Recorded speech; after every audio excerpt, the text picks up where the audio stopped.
Welcome to Duel of Tech Educational Knowledge. বন্ধুসকল আজি আৰম্ভ কৰোঁ আমাৰ 1 নম্বৰ অংকটো 8 নম্বৰ অংকটো দিয়া আছে আমি এইবিলাক অংক একেবাৰে শৰ্ট ট্ৰিক্সত কৰিম কোনো ধৰণৰ লসাগু ওলাই এইবিলাক অনুপাত সমানুপাতৰ অংক আমি নকৰোঁ তো আমাৰ কম্পিটিটিভ এক্সামত 5 ছেকেণ্ডৰ ভিতৰত যাতে আমি শুদ্ধ আনসাৰটো বহাই থৈ আহিব পাৰোঁ তাৰ কাৰণে আজি অলপ প্ৰচেষ্টা চলাম যদি ভিডিঅ'টো চাই ভাল লাগে তেনেহ'লে চেনেলটো সাবস্ক্ৰাইব কৰিব লগতে বেল আইকনটো প্ৰেছ কৰিব আৰু নিজৰ বন্ধু বান্ধৱীসকলক এই চেনেলটো বা এই ভিডিঅ'টো শ্বেয়াৰ কৰিবলৈ নাপাহৰিব আমি 1 নম্বৰ অংকটো চাব a অনুপাত b সমান 2 অনুপাত 3 আৰু b অনুপাত c সমান 5 অনুপাত 2 হয় তেন্তে a অনুপাত b অনুপাত c কিমান হ'ব সুধিছে আৰু চাৰিটা অপচন দিয়া আছে আমি এটা কেনেকৈ কৰিম যেহেতু a অনুপাত b অনুপাত c ওলাব দিছে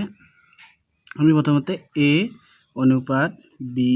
অনুপাত c পাতি ল'ম চাব প্ৰথম ষ্টেজত a অনুপাত b কিমান দিছে 2:3 তো আমি a মানে 2 পাতিম b মানে 3 পাতিম নেক্সট ষ্টেজত b অনুপাত c সমান কিমান দিছে 5 অনুপাত 2 দি আছে আমি 5 b 5 পাতিম আৰু c 2 পাতিম এটা চাব 3 ৰ পিছফালে 3 বহাই দিব 5 ৰ আগফালে 5 বহাই দিব তাৰ পিছত পূৰণ কৰি দিব চাব 5 দুগুণ কিমান 10 5 3 গুণ কিমান 15 3 দুগুণ কিমান 6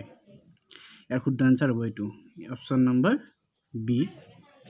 is the right answer চাব এইটো আপোনালোকে কনসেপ্টত যায়ও কৰিব পাৰে কনসেপ্টত গলো এনেকুৱাই উত্তৰ পাব বা সেম উত্তৰ পাব 2 নম্বৰ অংকটো লৈছো 2 নম্বৰ অংকটো দি আছে a অনুপাত b সমান 10 অনুপাত 7 আৰু b অনুপাত c সমান 5 অনুপাত 10 তেন্তে a অনুপাত c কিমান হ'ব আগৰ নিচিনাকৈ কি কৰিম a b c পাতি লম a অনুপাত b কিমান দি আছে 10:7 তো a অনুপাত b আমি কিমান পাতিম 10:7 তাৰ পিছত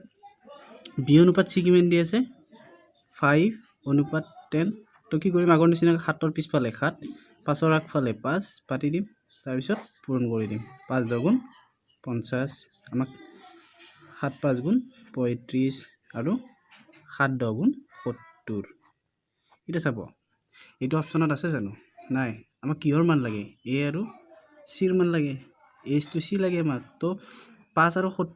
50 আৰু 70 আছে তো আমাক এই দুটাক আমি 10 দি কাটাকাটি কৰিম 10 দি 5 দি 50ক 10 দি 5 বাৰ 70ক 10 দি 7 বাৰ তো আমাৰ ইয়াৰ आंसर হ'ব 5:7 ইয়াৰ শুদ্ধ অপচন হৈছে option number B right answer